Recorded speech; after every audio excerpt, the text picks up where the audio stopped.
नमस्कार साथियों, चलिए आज बात करते हैं घरेलू हिंसा से महिलाओं को जो संरक्षण है। इस संदर्भ में घरेलू हिंसा से महिलाओं का संरक्षण अधिनियम 2005 में कुछ ऐसे प्रावधान है।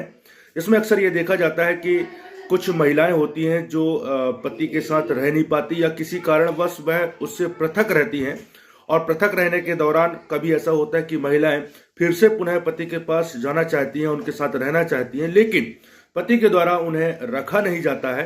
तब ऐसे कंडीशन पे महिलाएं क्या कर सकती हैं? तो घरेलू हिंसा से महिलाओं के संरक्षण अधिनियम 2005 की धारा 17 यह कहता है कि साझा गृहस्थी में निवास के अधिकार के बारे में प्रावधान करती है। मतलब पति के साथ रहने का महिला का जो अधिकार है वह इस बात को इसमें प्रावधानित करता है, और यह कहता है कि ऐसे जो महिलाएं जो घरेलू नातेदारी में की प्रत्येक महिला को साझा गृहस्थी में निवास करने का अधिकार होगा, चाहे उसमें कोई भी कंडीशन हो, चाहे अधिकार हो, हक या फायदाप्रद, ये तीनों चीजें महिलाओं का हो या ना हो, इसके बाद भी महिलाओं को साझा गृहस्थी में रहने का अधिकार धारा 17 घरेलू हिंसा से महिलाओं के संरक्षण अधिनियम 2005 में प्रावधानित करता है।